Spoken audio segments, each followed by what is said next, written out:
Nino Ferrer, une figure majeure de la musique française, qui a contribué avec son talent inné pour l'écriture de chansons et un cœur plein de passion à près de 200 morceaux. Mais derrière les projecteurs, il y avait des jours d'obscurité, des tourments intérieurs et une série de tragédies personnelles. Explorons la vie tumultueuse de Nino Ferrer du sommet de la gloire à une fin pleine de tristesse. Une enfance pleine d'inspiration. Nino Ferrer, né Agostino Ferrari, le 15 août 1934 à Gênes, en Italie, a grandi dans une famille profondément ancrée dans la culture et l'intellect. Son père, Pietro Ferrari, était un chimiste issu d'une famille italienne riche, tandis que sa mère, Raymonde Magnin, venait d'un foyer modeste en Nouvelle-Calédonie. Leur union, un mélange d'appréciation artistique et de discipline stricte, a façonné une éducation unique pour leur fils unique. Nino montrait une personnalité curieuse et déterminée dès son plus jeune âge. Après le mariage de Pietro et Raymonde en 1933, ils s'installent en Nouvelle-Calédonie, où Pietro gérait une grande usine. Cependant, leur vie tranquille a été perturbée par le déclenchement de la Seconde Guerre mondiale. Lors de vacances familiales en Italie, ils se retrouvèrent incapables de revenir en Nouvelle-Calédonie, les obligeant à s'installer en Italie au milieu des turbulences grandissantes de la guerre. Pendant ces années difficiles, la famille vivait chez des parents dans une maison à Stazzano, une ville rurale choisie pour éviter l'exposition directe au conflit. C'est dans cet environnement modeste et contraint que Nino rencontra l'opéra italien et la musique populaire des années 30. Son grand-père privilégiait l'italien au français, ce qui fit que Nino perdit progressivement sa maîtrise de la langue de sa mère. Pour le protéger des dangers des raids aériens, sa mère opta pour l'école à la maison, nourrissant son amour des livres et de la nature. Nino développa une fascination pour l'entomologie, passant des heures à collectionner des coléoptères et à s'immerger dans les merveilles de la nature. En 1947, après la guerre, la famille Ferrari déménagea à Paris, où Pietro chercha à reconstruire leur vie, dans une ville qu'il chérissait depuis sa jeunesse. Pour Nino, cette transition marqua une période d'épreuve personnelle. Luttant contre un fort accent italien et des circonstances financières difficiles, il devint la cible de moqueries à l'école. Ces expériences d'exclusion le forcèrent à changer fréquemment d'école, fréquentant des institutions prestigieuses comme le lycée Henri IV et Saint-Jean-de-Passy, bien qu'aucun de ces environnements ne lui offrit une satisfaction durable ou une stabilité. Malgré ces adversités, Paris devint également un endroit où la passion de Nino pour la musique commença à prendre racine. Isolé et désillusionné par sa vie scolaire, il trouva du réconfort dans la musique. Son refuge était un simple poste de radio à cristal dans sa chambre, grâce auquel il découvrit les légendes du jazz comme Louis Armstrong et Duke Ellington.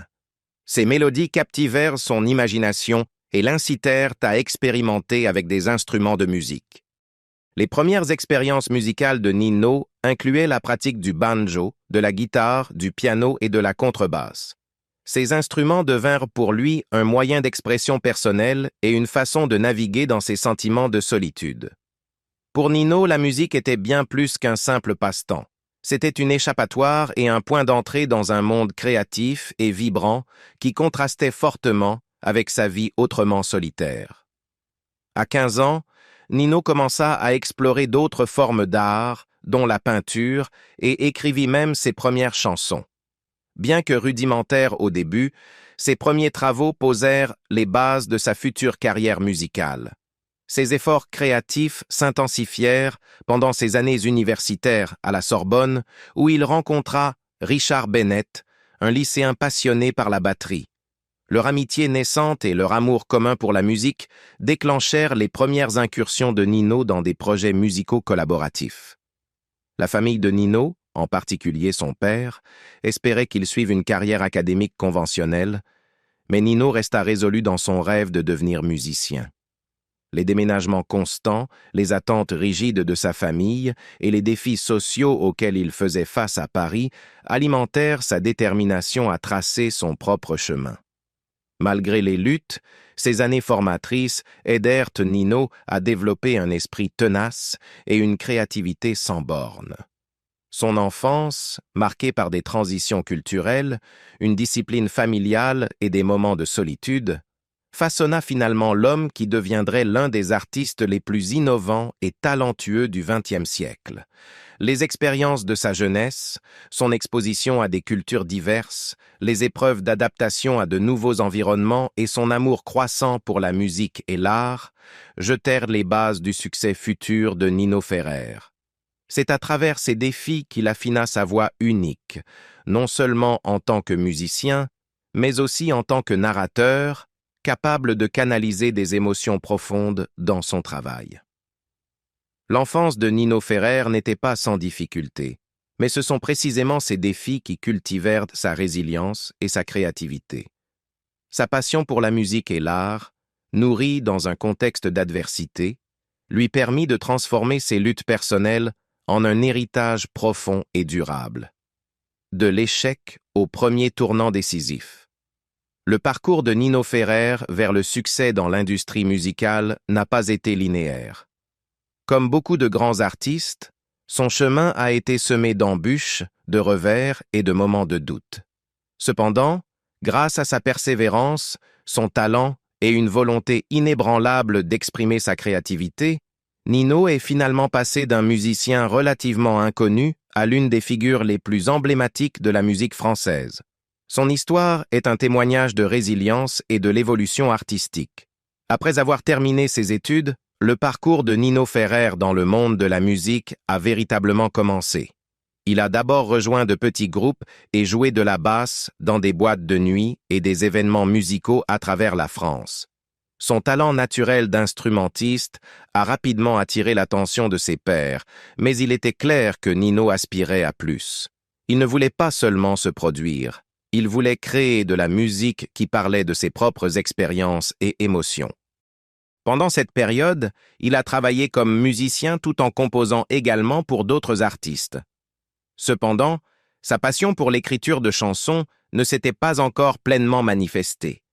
Nino se sentait limité par son rôle de musicien de soutien, et cette frustration l'a poussé à chercher des opportunités où il pourrait se mettre en avant en tant qu'artiste solo. Mais atteindre cet objectif n'a pas été facile. Au début des années 1960, Nino est devenu membre d'un groupe de jazz appelé les Dixie Cats. Bien que le groupe ait été prometteur au départ, il a rencontré son lot de défis. Nino est passé de la contrebasse à la guitare basse électrique, un changement qui reflétait son intérêt croissant pour le rhythm and blues. C'était une tentative de s'adapter à l'évolution du paysage musical en France, où l'influence américaine du rock and roll et du rhythm and blues commençait à prendre de l'ampleur. Malheureusement, malgré ses efforts, les Dixie Cats se sont dissous après une tournée décevante et Nino s'est retrouvé une fois de plus à un carrefour. Ne s'intégrant pas au mouvement yéyé, un genre de musique pop française fortement influencé par le rock and roll américain, Nino a rencontré des difficultés pour percer dans le grand public. Il a auditionné pour plusieurs opportunités, mais n'a pas réussi à obtenir de percées significatives. À un moment donné, il a rejoint un groupe de twist, continuant à chercher des occasions de se produire. Pour protéger la réputation de sa famille et éviter la stigmatisation de l'échec, Nino a même adopté des noms de scène tels que Nino Ferrari et Laurent Tosca, afin de rester quelque peu anonyme.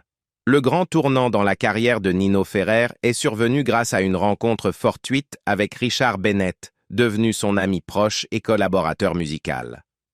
Ensemble, ils ont accompagné la chanteuse Nancy Holloway lors de ses performances, ce qui a ouvert de nouvelles portes à Nino.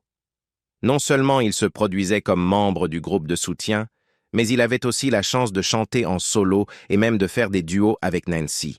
C'est à cette époque que Nino a choisi le nom de scène Nino Ferrer, une décision qui allait devenir synonyme de sa musique et de son identité. En novembre 1963, Nino a sorti son premier single « Pour oublier qu'on s'est aimé ».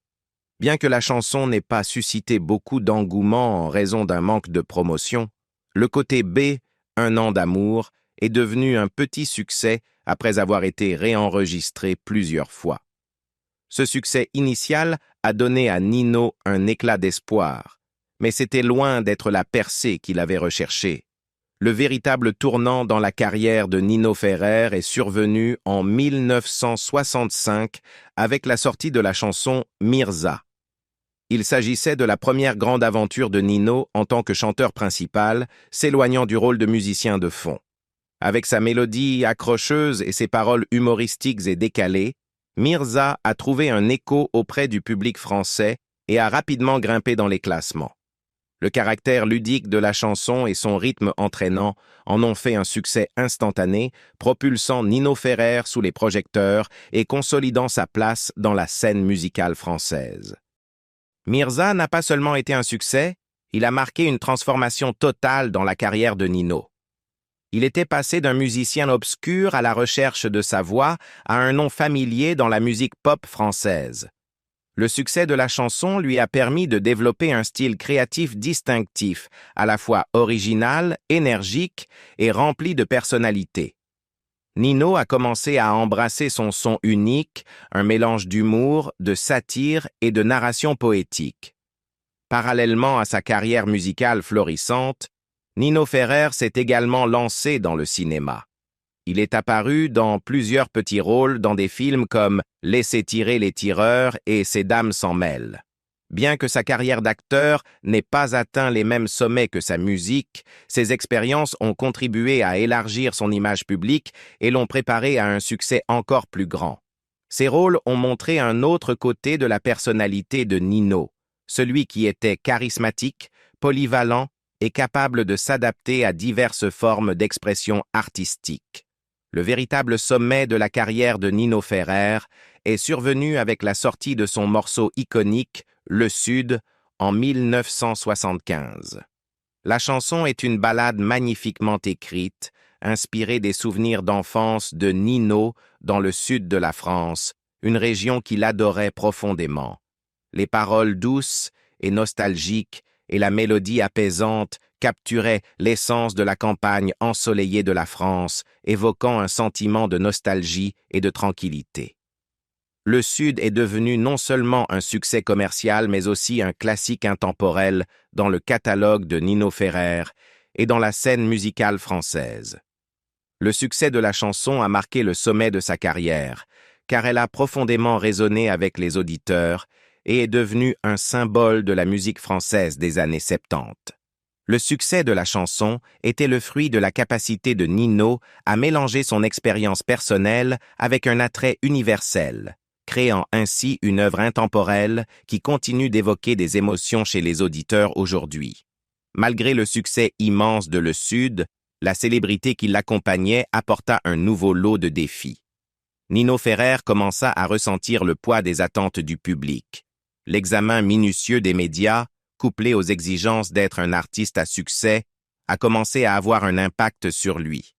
La pression constante de devoir créer de la musique nouvelle et de vivre à la hauteur du succès de ses précédents succès a entraîné un sentiment croissant de fatigue.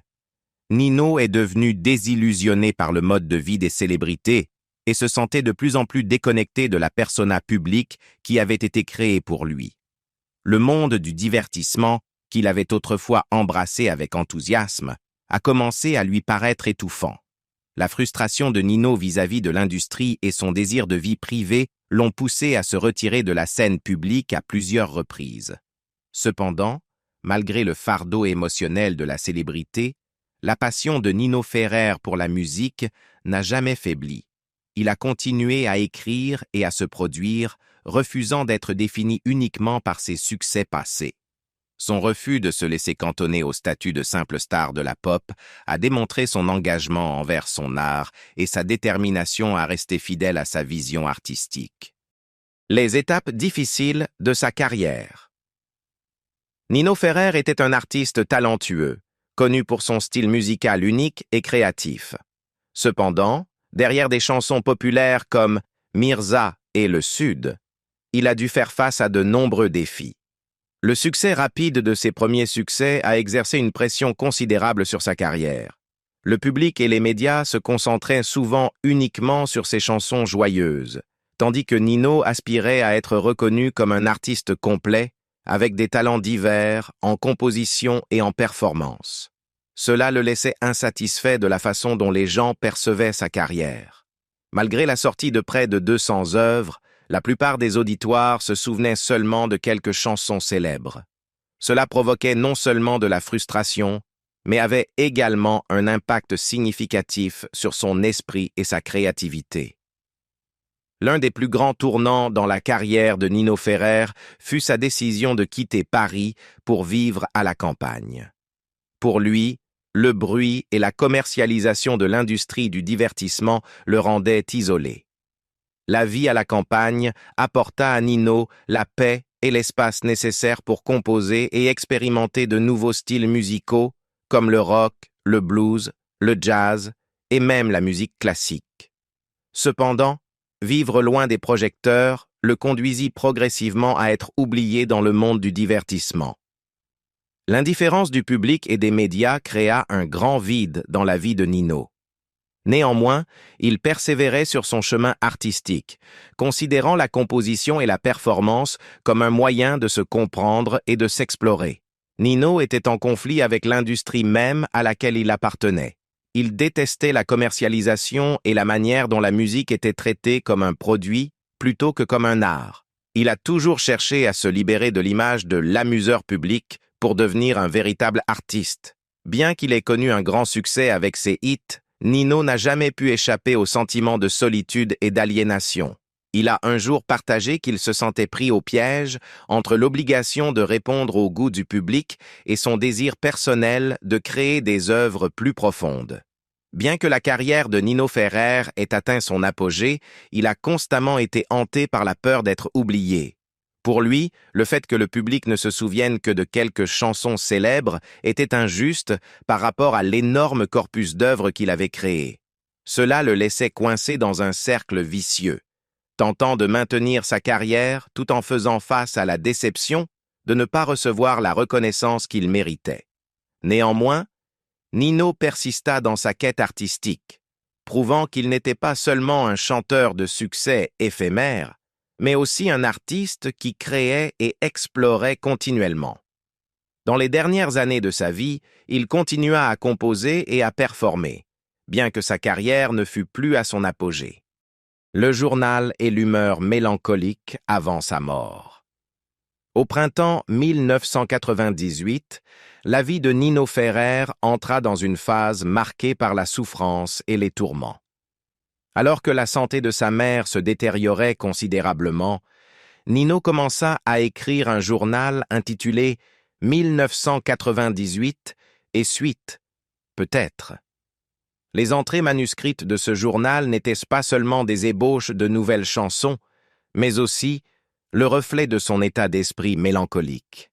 Nino y relatait sa profonde tristesse, ses luttes avec la vie, et même un testament poétique. Dans ce journal, il s'excusait auprès de sa famille pour son caractère impulsif et la douleur qu'il avait involontairement causée à ses proches. Il n'hésitait pas non plus à critiquer le monde du show business, cette industrie glamour mais superficielle à laquelle il avait autrefois appartenu. Ses écrits semblaient être un adieu, reflétant le tourment intérieur d'un artiste talentueux mais solitaire. Ce n'étaient pas des émotions passagères, mais une préparation à une fin qu'il avait discrètement planifiée. Lorsque sa mère décéda en 1998, Nino Ferrer sombra dans une profonde dépression. Sa mère avait été son plus grand soutien émotionnel, et sa perte le laissa complètement perdu. Malgré cela, Nino tenta de terminer son dernier album, intitulé « Suite et fin ». Cependant, la tristesse et l'humeur mélancolique interrompirent le processus d'enregistrement. Il réussit à terminer une chanson, L'Innocence, avec l'aide de son fils Pierre. La peur obsédante d'être oublié dans sa carrière continua de tourmenter Nino. Il se confie à son ami proche Richard Bennett, exprimant sa frustration et son sentiment d'abandon au sein de l'industrie musicale. Le succès de ses anciens tubes semblait dérisoire face à l'oubli grandissant du public. Début août 1998, Nino Ferrer commença à manifester des signes clairs qu'il prévoyait de quitter ce monde. Sa famille et ses amis étaient inquiets, mais personne ne pouvait empêcher ce qu'il avait décidé. Lors de la fête d'anniversaire de sa femme Kinou, le 12 août, Nino demanda à ce qu'on l'appelle Don Nino Ferrer, une référence à Don Quichotte, un personnage qu'il admirait. Ce geste semblait être son dernier message sur une vie pleine de rêves, mais aussi de tragédies. Le jour suivant, il demanda à Kinou de disperser les cendres de sa mère dans le jardin familial, comme pour l'envoyer dans un lieu paisible. Il commença ensuite à se préparer pour son dernier moment, enfilant le manteau qui faisait partie de sa tenue de scène dans les années 1960 et en portant le chapeau iconique de son apogée avec la chanson « Le Sud ». Le 13 août 1998, Nino Ferrer conduisit jusqu'à un champ qu'il affectionnait dans le Quercy, un endroit où il trouvait la paix intérieure. C'est là qu'il mit fin à ses jours. Nino laissa des lettres à sa famille et à ses amis, exprimant sa douleur et son sentiment d'impuissance face à la vie. Dans ces lettres, il s'excusait et remerciait ses proches qui l'avaient soutenu tout au long de son parcours tumultueux. Son ami proche Richard Bennett se souvint que dans les derniers jours de sa vie, Nino parlait souvent de son insatisfaction face à la vie et de son sentiment d'être oublié. La solitude semblait être devenue un fardeau insupportable, le menant à cette décision déchirante. Le corps de Nino Ferrer fut incinéré et ses cendres dispersées en plusieurs lieux, dont le cimetière de Montcuq, dans le Lot. Bien que sa vie se soit terminée dans la tragédie, l'héritage musical qu'il a laissé reste cher au public et à la communauté artistique. Sa femme, Kinou Ferrari, vécut près de 24 ans après sa mort. Elle décéda le 17 mars 2022 à Toulouse, à l'âge de 74 ans. Sa mort marqua la fin d'une histoire d'amour profondément émotive, mais aussi porteuse d'une douleur incurable. L'histoire de la vie de Nino Ferrer sert de rappel poignant que derrière le glamour et l'éclat d'un artiste, il y a des luttes et des pressions qui ne sont pas toujours visibles. C'est un témoignage de la fragilité de l'esprit humain et de l'importance du soutien et de la compréhension pour ceux qui font face à l'obscurité de leur âme. Le parcours de Nino Ferrer fut à la fois marqué par des triomphes et des tragédies, laissant un héritage durable dans le monde de la musique. Son style unique et ses compositions sincères continuent de résonner auprès des fans du monde entier. Quelle est votre chanson ou moment préféré de la carrière de Nino Ferrer? Faites-le nous savoir dans les commentaires ci-dessous. Et si vous avez apprécié cette vidéo, n'oubliez pas de liker, partager et vous abonner pour découvrir d'autres histoires d'artistes emblématiques et de leur vie remarquable. Merci de votre attention.